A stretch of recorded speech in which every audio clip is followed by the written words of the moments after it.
Minnie, stay. Minnie, stay. That bird's me. How would you know? Good girl, you stay. Lots of birds, man. Bunch to the right. Is that a greenhead?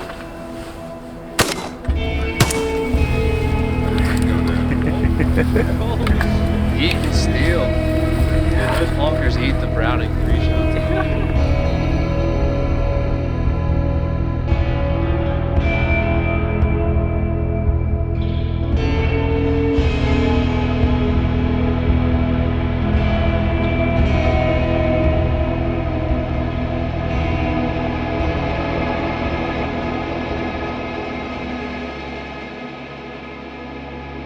So when I was 17, I was in a car accident and I was ejected from the vehicle, which caused a spinal cord injury.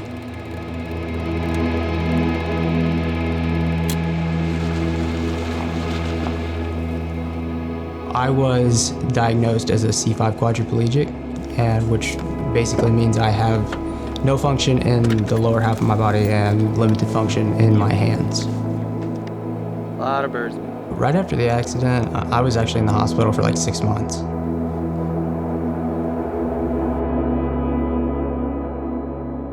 And now, fast forward 14 years later, I have a wife that has been very supportive of me and helped me get out and hunt.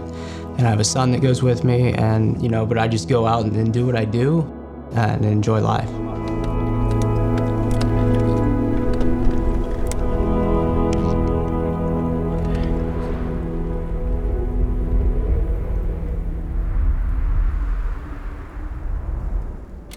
So my whole life, I really pictured myself as, hunting, because that's all I ever wanted to do. And I did everything growing up with my dad.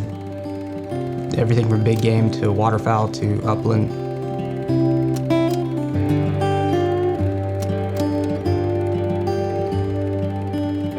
Just being outside. I like being with my dogs, I like being with my family. That's kind of how it started.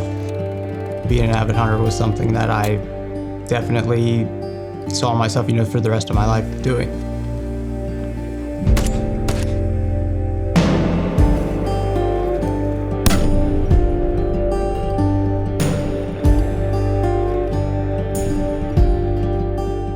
When I'm trying to plan for a trip, I know there's no secret sauce to being fully prepared when you're in a wheelchair, because when you get there, you're gonna face all sorts of challenges that most people have no idea.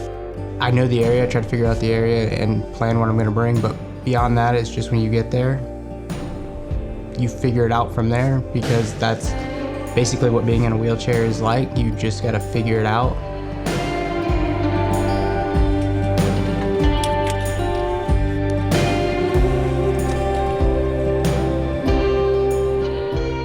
The first trip, early season hunting can be either great, it can go all the way from one end of the spectrum to the other, and it's just one of those things that you got to deal with, and that's the way hunting is. You go out and you do your best, and you put the miles on, you find the birds, and you go from there.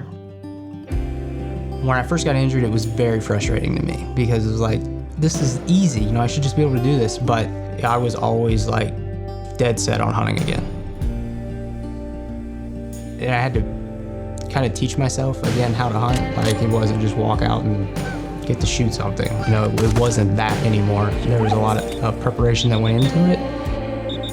You can't just go out and shoot birds. There's a backstory to every hunt, whether it's, going out and scouting and figuring out what gear you need to bring on that hunt, and then talking with everybody how we're gonna do it.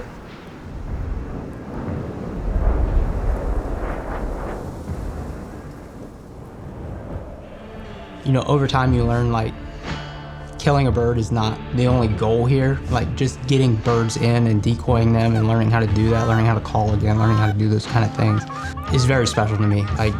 Just the experience, hey, I did it, then I can do it again.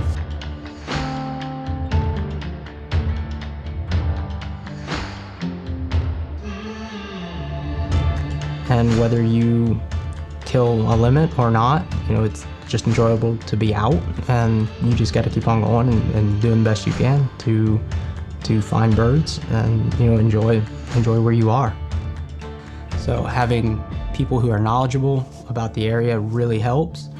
And then getting out and then putting the time in, putting the work in is what makes all these hunts kind of come together in the end. That's what it's always been for me. Not just killing birds, but getting out and having experiences with your dog and your family and your friends. Getting to do that for me, whether I was in a chair or before I was in a chair, is what meant so much to me.